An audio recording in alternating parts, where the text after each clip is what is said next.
We are going live in 3, 2. Hey everyone, how's it going? It is I, the real Randy Chavez, coming at you today with a Definity update video with Chris and Manu Chowdhury, both co-founders, and of course my co-host and good friend, Crypto Rain. How's everyone doing today? Fantastic. Very good. All good here. So there was kick it off with a bang. There was a recent article about you guys, Definity Markets, and Bitline on Yahoo Finance.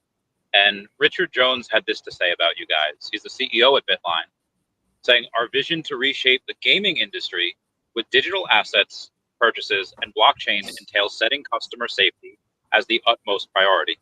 Our partnership with Definity Markets ensures precisely the kind of safety we provide by securing transactions just with confidence and trust.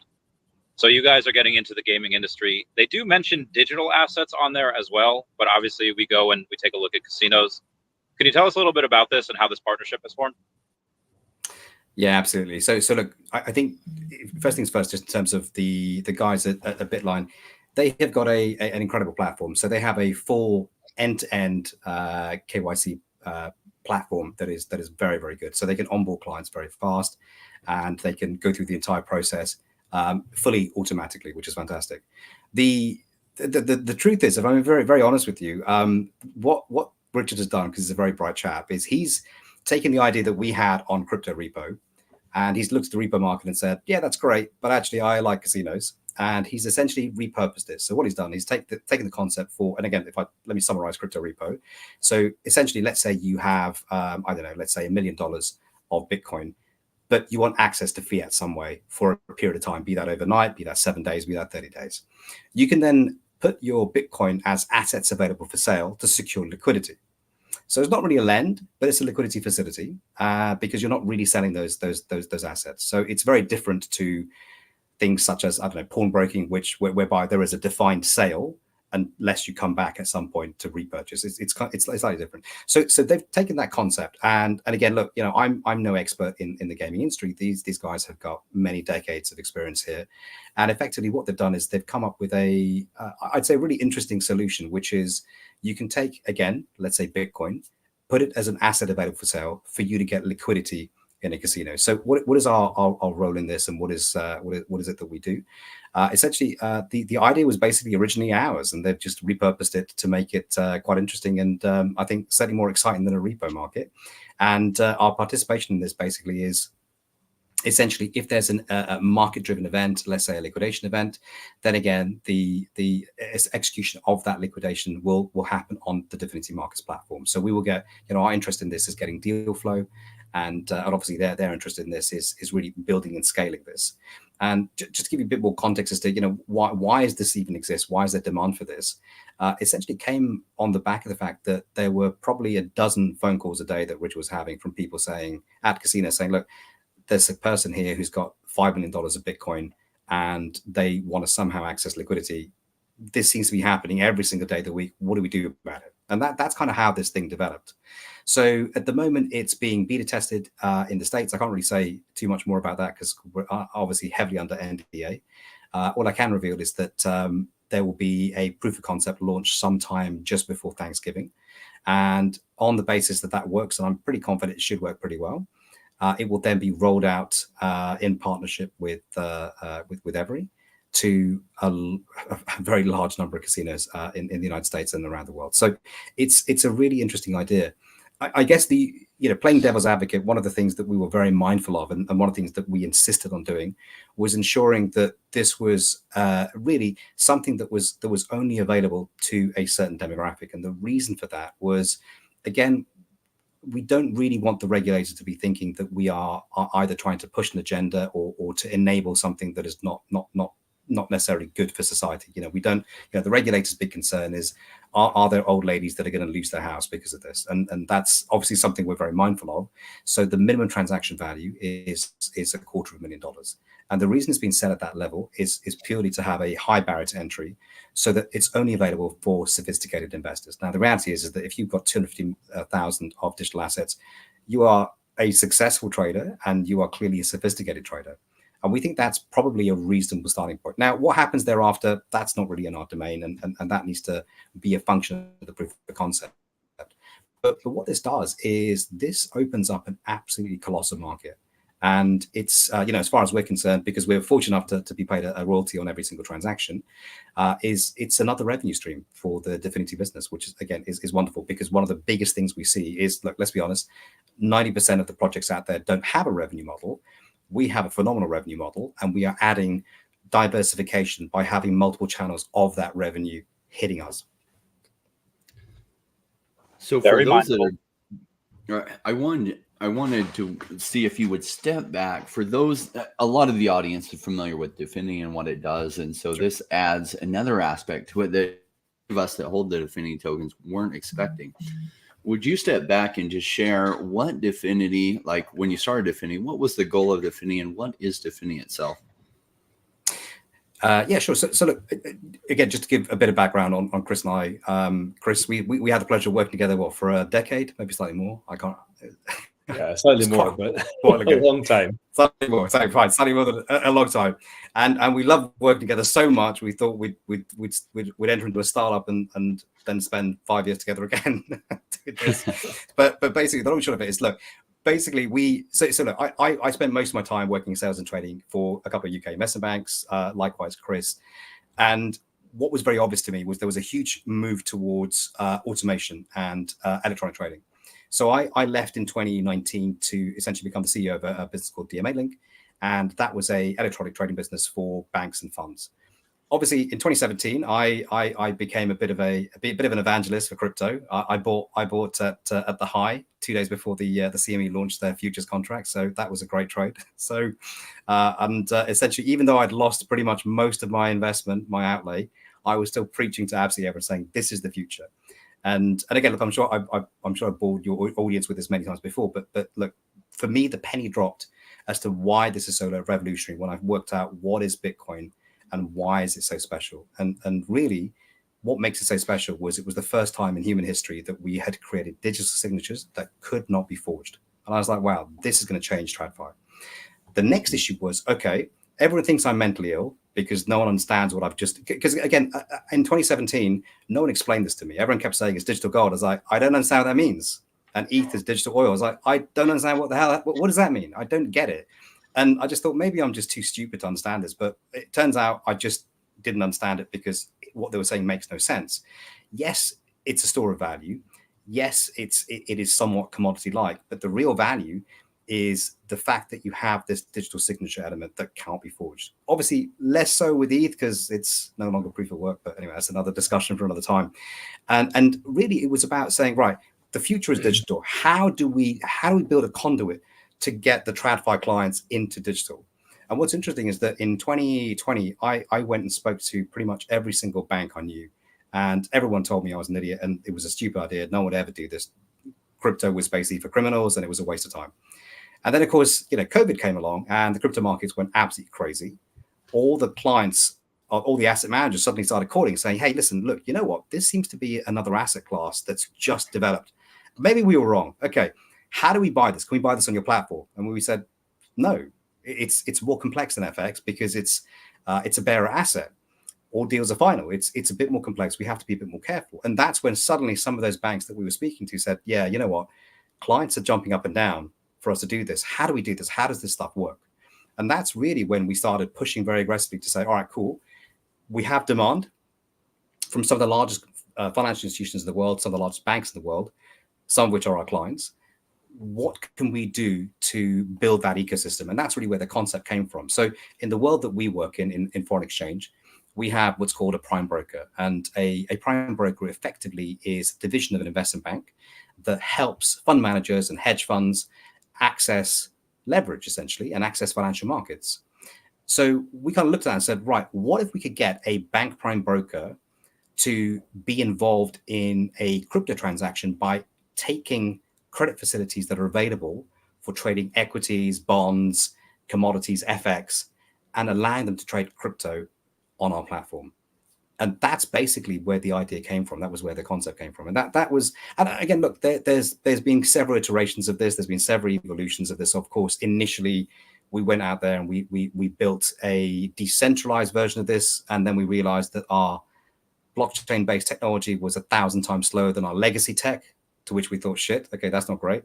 Then Gensler, my favorite member of the Vard administration, came to office, and embarrassingly, I was a huge fan of Gensler. You know, I used to give all of his MIT lectures to my friends saying, how do I learn about crypto? I was like, you got to listen to Gensler, he's a legend.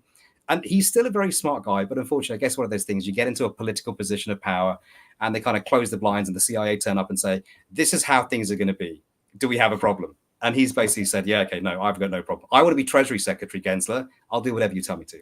So we then thought, shit, this is not going to work. He instantly said, anyone dealing on a DEX, you're on my radar. So we thought, okay, don't want to be the wrong side of the regulator. We've got to go back to an alternative model.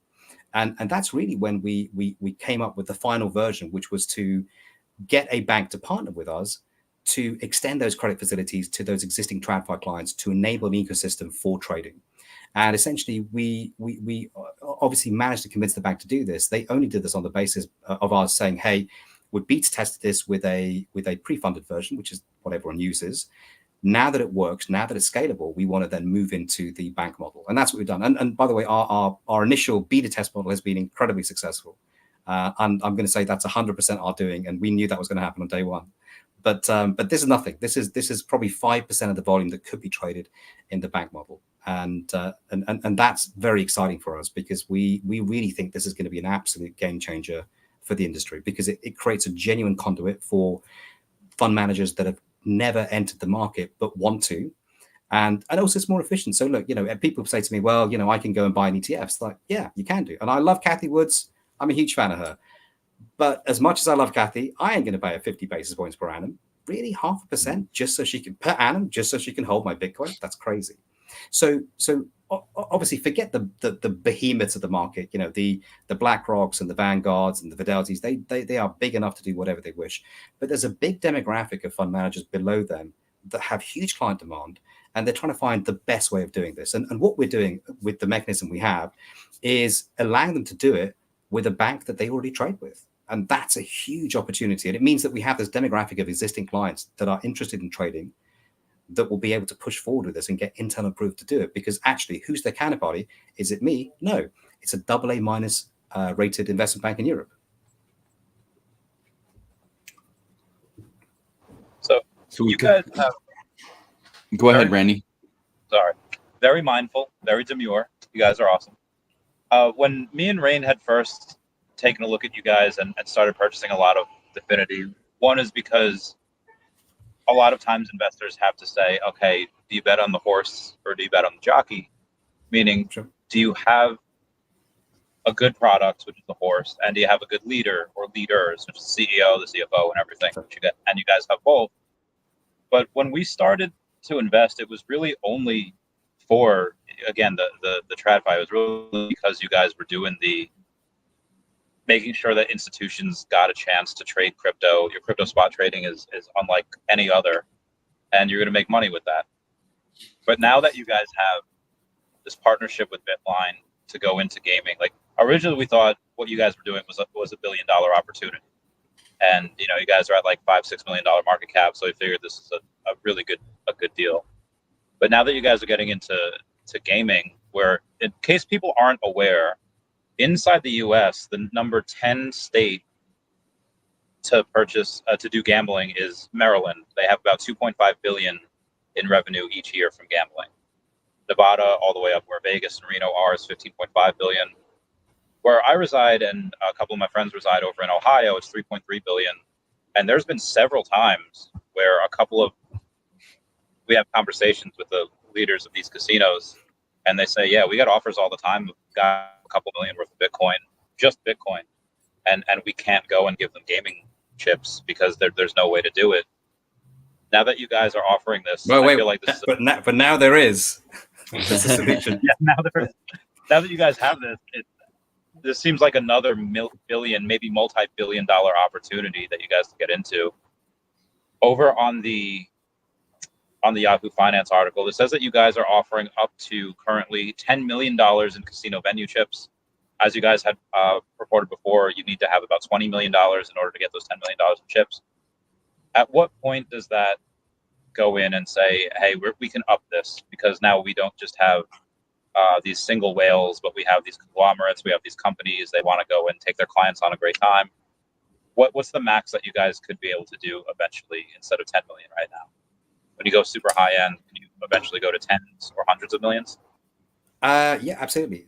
We could go much higher, but I think it's about really understanding the risks, and it's about making sure that we have okay. It's a bit like everything that we've done. The way in which we kind of look at all these things is we look at doing a proof of concept. We use the proof of concept to gauge what is the risk profile of this. And look, there's a couple of elements of risk here. One obviously is the market gapping. But the largest move we've seen in Bitcoin has probably been about, well, not recently, but probably about 30%. This is many years ago. Is there a risk it could move 30%? Well, we have to say, yes, there is. It's unlikely given where the market cap is, but yes, it could do. So we then have to say, right, how much collateral how many assets even available for sale do we have? And the number is 50.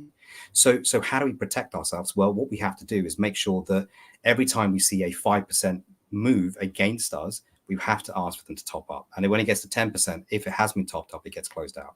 So we've obviously put our banker hats on, Chris and I, and we've come up with a whole framework of how this needs to be hedged and managed. So there's a whole process behind this that helps to ensure that this is as risk-free as possible. So look, we have thought very long and very hard about this, and we think that once we do the proof of concept, and we kind of it's about getting things to work properly, but it's only by seeing them live in action that we can get a real understanding. So we have a very good idea of how we think this is going to work, but the proof of the pudding is in the eating. So that proof of concept is the real opportunity for us to gauge empirically what is the risk. When you ask for top ups, what percentage of the demographic actually say yes, no problem, what percentage don't, because we still don't know that. And then we obviously need to make sure, is 5% too low? Should it be 10? Is 10% too low for an auto closeout? Should it be 15? And we don't know. Once you've worked that out, then yes. But sorry, that's a very long answer to your question. Is this scalable from 10 million to 20 to 50 to 100? Yes, absolutely. So also, essentially, you're in the beta version as well. Essentially, you're in the beta version of it, and you put the constraints here. You can always loosen those constraints, but just so you kind of get a feel for how it's going, how the customers are liking it, how everyone is liking it. Absolutely, and look, one of the things that one of the pushbacks I've heard is, well, 50% is too big. It's like, well, look, we need to assess the risk. It's a volatile asset, and because of the volatility, we have to be careful. So look, I'm not saying it's going to be 50% forever. It's just 50% on day one, because everyone's kind of comfortable with that. It could be the case that 50% becomes smaller as things go forward, as it becomes more efficient. And again, I think that's what we want to try and drive. We want to. This is a brand new market. No one has ever done this before, because you have crypto, you have gaming.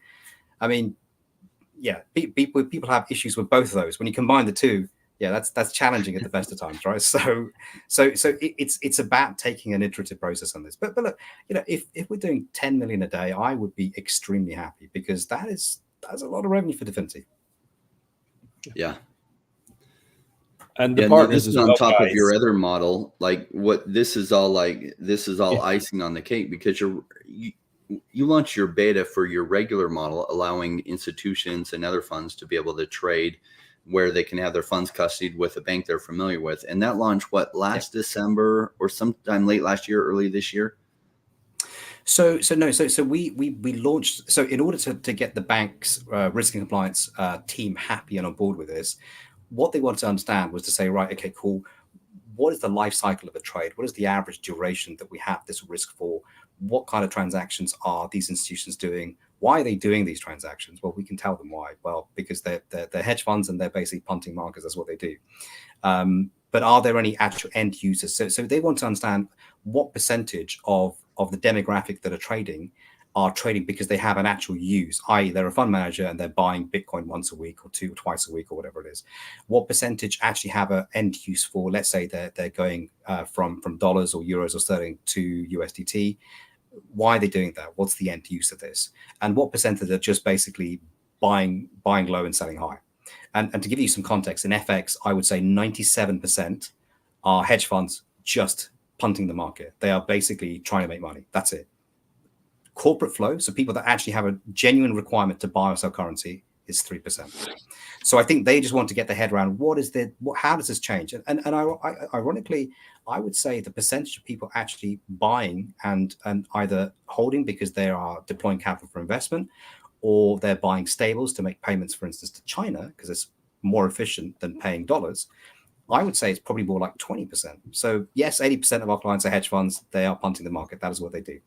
But 20% are actually end users and consumers. So it seems to be different to foreign exchange.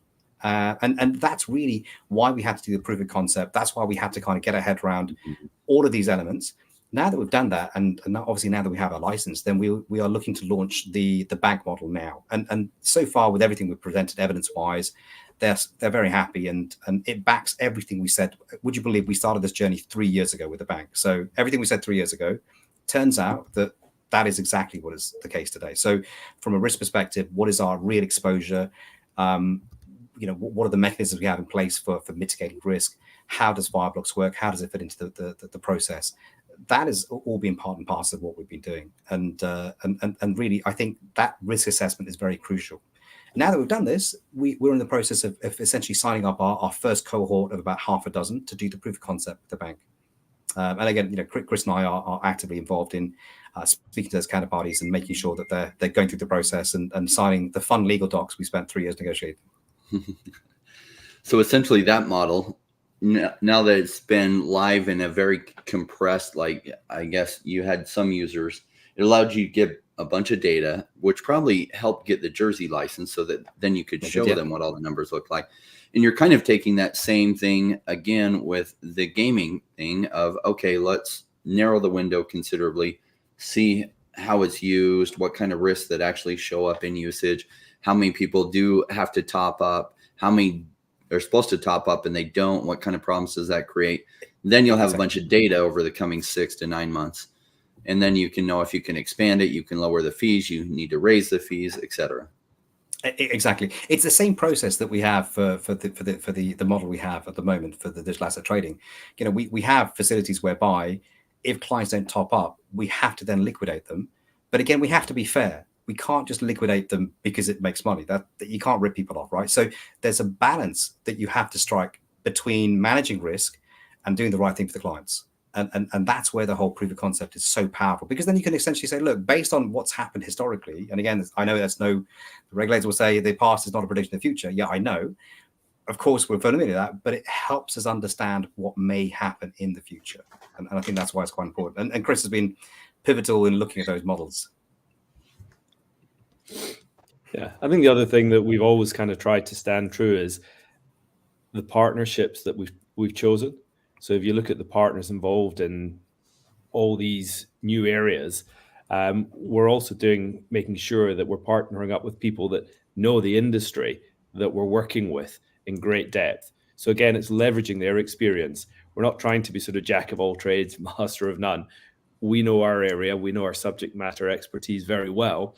And then when we're entering new arenas and we're looking to build up that data, we're looking to build up those proof of concepts, we're working with people that know the industry that we're engaging with in huge depth. And I think that's also kind of really important because it brings all that wealth of knowledge and experience to us. And then we can put that into the way we operate and make sure that we deliver a robust, credible, scalable proposition. So currently on the institutional side, there's a couple different ways where institutions benefit. One is if you go in and they hold Definity, they can get discounted trading fees. And your Medium article, they say it's expected to be 200 to 500,000 of Definity per fund. And alternatively, they choose to be invoiced monthly, and they can receive a 20% discount on that invoice if they elect to pay with Definity rather than fiat, and that Definity will get burned.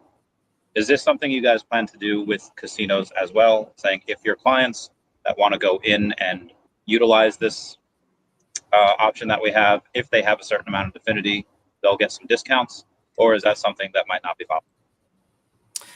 Yeah, absolutely. So and again, look, we have to be slightly realistic about this. Obviously, we are slightly more arm's length from this than we are with obviously the anomaly detector and the trading, because that's our venue. That's people doing that with ours. So obviously the discounts can be much larger, but because we are slightly more arm's length with the casino element, we are offering a 5% discount on those lending fees for holders of Definity. And the way in which we'll do this is we'll do this retrospectively. So if you hold a certain amount and you hold them for a minimum of 6 months, we will then refund you some of those costs. And what we'll do is what we're basically doing is the royalty we're being paid, we're just giving that back to people. So that, it's very plain, very simple. There's not a huge amount of complexity to it. Amazing.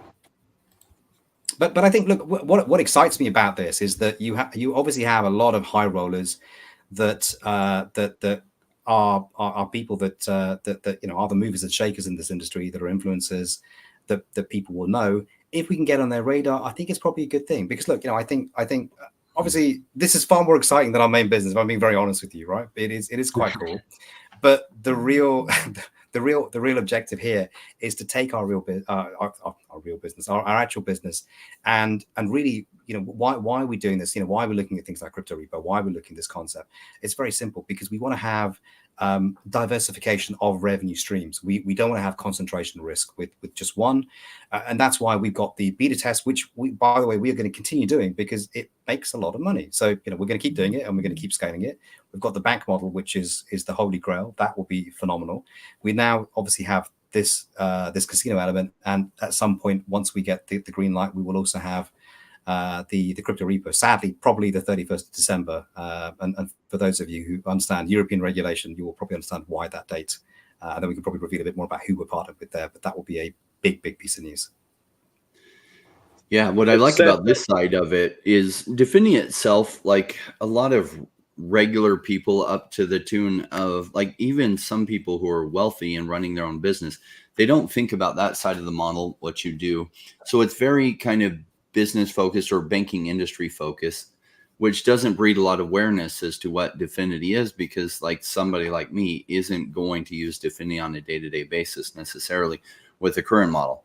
Extending it this side does broaden awareness a lot. Even with such a high threshold of 250,000 minimum, there are a lot of business people that wouldn't otherwise know Definity that then will get exposure to, oh my gosh, yeah, I can just bring in my Bitcoin, because a lot of the financial savvy people have some wealth in Bitcoin. And so, and especially gamblers, for whatever reason, gamblers are a lot of times ahead of the curve on technology like this. And a lot of them hold assets in Bitcoin and other cryptocurrencies. So now they can use that to stake it at the casino, so they can get credit against it, which I think will broaden awareness of Definity with some really good players. And so I'm excited. Is it? So wait. I've got to clarify. It's definitely not credit. It is a liquidity facility. I've been told this by. There we go. but no, you're right. But actually, look. Here's the thing. I don't even recall, but we had a conversation probably, I don't know, 18 months ago, and one of the things we were discussing was, what is it going to take to make crypto go mainstream?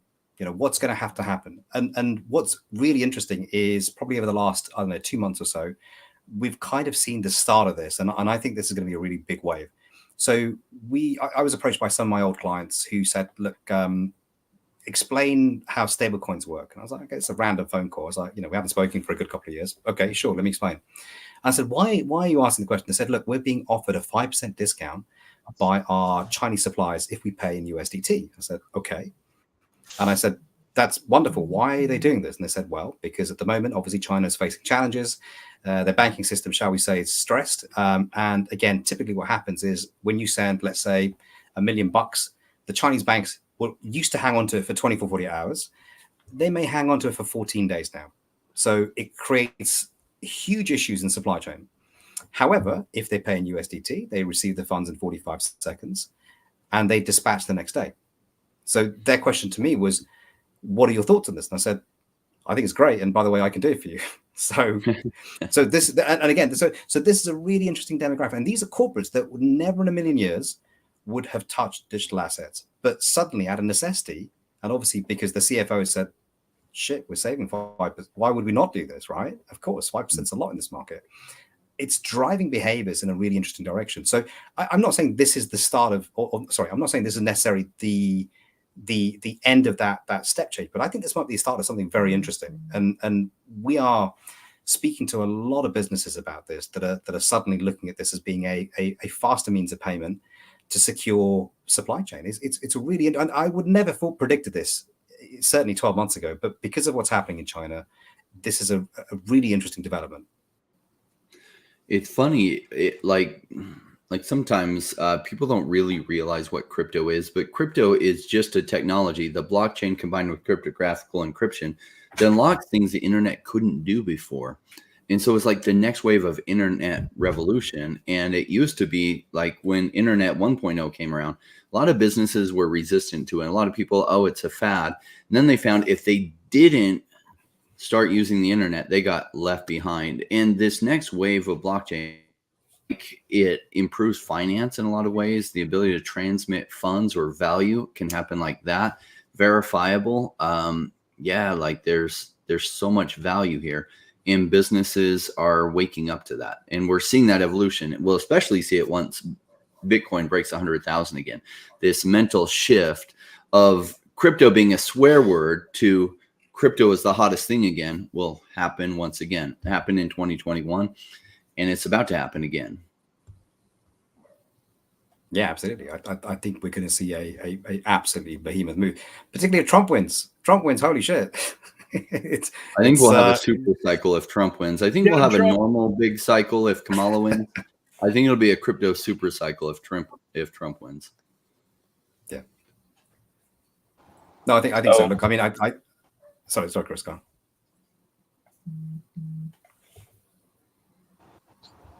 Sorry about that. Speaking of Trump and the U.S., currently Bitline's payments platforms can be used in casinos around the world. You guys haven't said really which casinos or country or hemisphere this might be in. There's 150 people here. There's a good amount of holders in there that would love to celebrate you guys. When it would be the first Definity kind of meetup, and at which casino might it be at, or at least in the world? So look, we need to see how the initial proof of concept goes with the first casino, and from what I've been told, that should happen sometime just before Thanksgiving. So yeah, not very far away. Once that happens, I would be very keen to try and push this into some of the larger, better known casinos, and I think we can probably do a meetup at some point, maybe back end of the year, depending on how the proof of concept goes. So I'd be delighted to, and I think that the one very positive thing about this is the firm that we've partnered with is already in probably 85-90% of all the land-based casinos anyway. So technically this could be anywhere, but I think it probably will be the US. Oh, we're losing Randy there. There we go. We got you back. You with us, Randy? I'm with you guys now. Sorry about that. Amazing technology that you could be in a van traveling and be coming into a stream like this. I mean, Internet 1.0 is going to be amazing. Internet 3.0 with crypto is going to be much more amazing. Absolutely. All right. Sorry Chris, about that, Manu. Continue that answer. Yeah, Chris, what are some of your thoughts that you're thinking about? Like this is big news with what's going on with Every, and it was kind of the focus of sharing with a lot of the community what's going on. You guys have had a really big year with your testing going live, getting the license and the Jersey license, which is pretty much a first of its kind, and now this big update. I imagine you guys are keeping pretty busy over there. Yeah, and I think we've got another few sort of growing projects sort of and partnerships coming out the back of this. So there was a conference earlier on this week which was very Malaysia focused, and I think last time we spoke we talked about sort of multipliers and how although we face larger entities, institutions, banks, and so on, we also look for strategic partners and multipliers who are sort of regulated entities that can then take the offering out as such onto the masses. And one of those sort of partnerships has just had the backing from the Malaysian government investment fund and working with the regulator over there, very much about the B2C model, taking crypto and tokenized real world assets out to the retail market across the sort of Asian sort of communities. And while that's really exciting for us, because it gives us the opportunity to tap into the mass growing retail adoption through these strategic partners and multipliers, and these are getting the backing of governments and regulators in countries across Asia that, it would take us, although it's not even on our strategic plan, but we face institutions, we face large businesses. These guys that we are facing that are regulated entities are then taking the offering with us providing the backbone and the plumbing and taking it out to tens of millions of new consumers, all in their own right very small, but aggregated, it's a significant flow that we're then providing the support for. So I think that's one of the really exciting things that we're kind of working on at the moment. And the other one that we sort of announced probably around a month or so ago was with a partnership with Kima. And again, they're sort of part of the MasterCard incubator, doing lots of really interesting things, quite consumer focused and quite payments focused. But with us, what they're doing is we're building a specific proof of concept, looking at institutional settlement and how that can be done sort of cross-chain and cross-custodian. So again, that's sort of very exciting as in part of the ecosystem that sits in the institutional space behind our platform that helps improve the overall, I would say, robustness of the institutional crypto side to enable it to scale faster in a more defensible way and bring more institutions on, much the same ways we've done with things like the credit intermediation and the regulated model out of Jersey. So I think there's a huge amount going on, and the more we do, the more we find that people are bringing interesting and dynamic new companies into us. And there's a little bit like the anomaly detector, a little bit like the market maker. It's about creating an environment where the business can grow and thrive with more customers, with bigger customers, by helping plug the gaps that currently exist in the institutional and wholesale crypto market. And that's very much about what we're about, making sure that we not only thrive ourselves, but also create an environment where other participants can come in and grow the overall marketplace. And I think that's will continue to be our outlook, a little bit like what we're doing with the gaming industry. It's a use case, it's a need. We're sort of helping build that out. And there are many more examples to come. So, hopefully we're not out of good ideas or good partners that have good ideas. So to take a question from the audience here, Chris Ashby is saying what the demand for the anomaly detector is. Yeah, how much interest have you guys seen in that? How much do you think that will drive forward customer base, and how much Definity burn might you see from that? Yeah, so look, with the anomaly detector, if we take a step back and we talk about why do we build this? So when we first spoke to banks, the biggest issue they had was they said, look, we don't have a risk model, so we don't want to talk about this. So we said, okay, cool. I guess that kind of makes sense. Banks need to understand the risk profile of these assets if they're going to eventually trade them. So we kind of went away with our partners Axion, and we built and designed this specifically for the risk teams within banks. So it essentially allows you to look at the next 60 minutes and work out whether there's going to be a asymmetric move. The purpose of this is if we fast forward 5 years from now, where all the banks have crypto trading. In fact, to be fair, most European banks already have crypto traders. You just are not aware of it. But let's fast forward 5 years, and this is now public. If you want to make sure your clients don't get run over by a large move, how do you manage that preemptively? Well, use the anomaly detector and say, okay, there's an 88% chance that something is going to happen. It's going to be profound. Why don't we reduce the risk limits of these counterparties just so no one gets screwed on a big move? That's the purpose of this. But because it's so efficient, because it's so bloody good, you could also, and this is what some of our clients are doing, you could actually trade markets on it, because effectively, if you have a very, very good risk engine, it can make predictions. And those predictions, so far, we've seen about 85% of the time are correct. Now, it's obviously not 85 for all of those 12 assets. It tends to be one or two of them will be 81, 82%. Some of them might be high 70s, but still, it's phenomenal. So at the moment, we have given the anomaly detector to probably about a dozen clients. And essentially, we are looking to convert those onto being paying customers. The only difficulty we have, and Chris could probably expand on this a bit more than I can, is obviously when you are dealing with a large hedge fund, who, if you Google world's 20 largest hedge funds, are in the top 20. Typically, they are keen to beta test and not really pay huge amounts. And obviously, our response is, look, if you don't want to pay, let's do a press release. So we're trying to push for one or the other. So, where are we in the life cycle of getting more of those clients to be paying customers? We're probably, I think, 6 months away from it. And the reason we've taken the view to give this away to the clients or the banks and the hedge funds day one is we are very keen to get them to be comfortable around the risk profile of this and to understand where this sits. When we started the conversation, basically digital assets was 70 times more volatile than most equities. Now it's probably about 20 times. It's still more, but not that much more.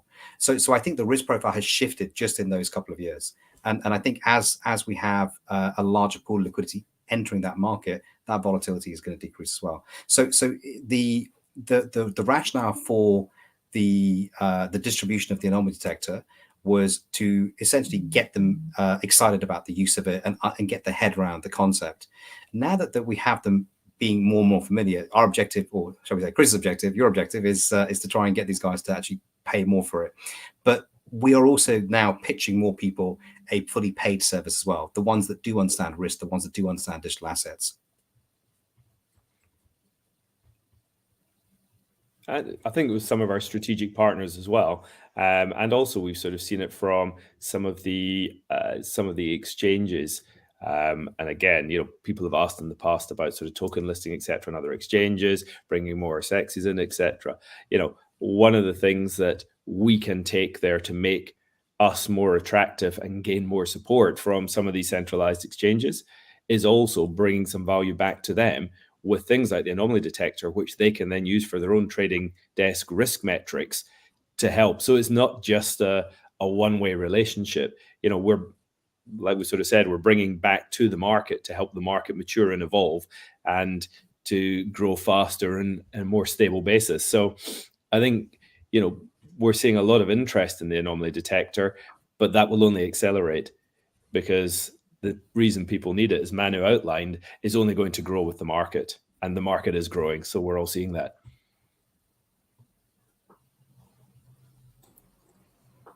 So in other words, you've taken the approach of, in many cases, give it away for free as it gets adoption. I remember first hearing about the anomaly detector, and you gave me access to watch it.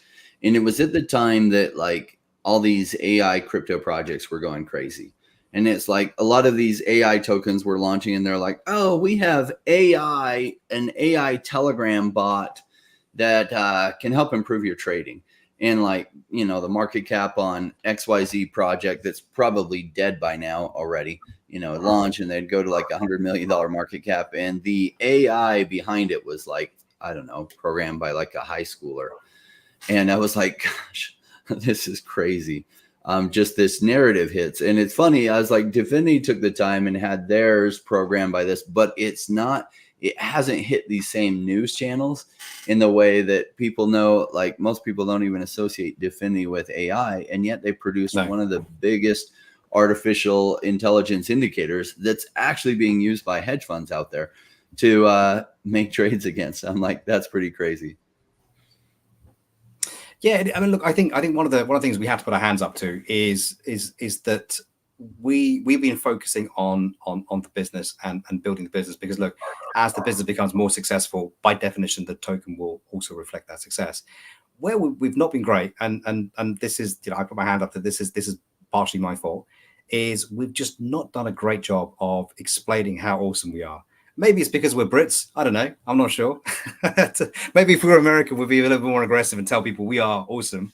But we haven't done that. And I think if I look at what we've achieved, what we've built, and how we've done it, we've done a hell of a lot. And look, again, we've faced challenges. We've had to pivot one or two things, mainly due to Gensler. But anyway, we've done some really awesome things. And we have built better tech. And I believe conceptually our idea is way more is way more advanced, is better thought through than anyone else in the market. So yeah, we should be making a bigger song and dance about it, and I think we need to start doing that now. Yeah, I would rather see fundamentals develop, because the story eventually catches on. Like a lot of the stuff that in crypto has become a mainstay in the crypto ecosystem was focused on fundamentals. Like this guy solved this problem with, well, people want to be able to trade, but there's some small tokens out there. They are ERC20 that, there's no liquidity for it. And so he figured out this way to have pools for it. And he created this idea called Uniswap. And it was like one guy programming it from his basement, and it's turned into one of the biggest exchanges in all of crypto, because it just focused on truly solving a problem, right? Not marketing that the problem's been solved, but first solving the problem, and awareness grew over time organically without spending any marketing dollars on it.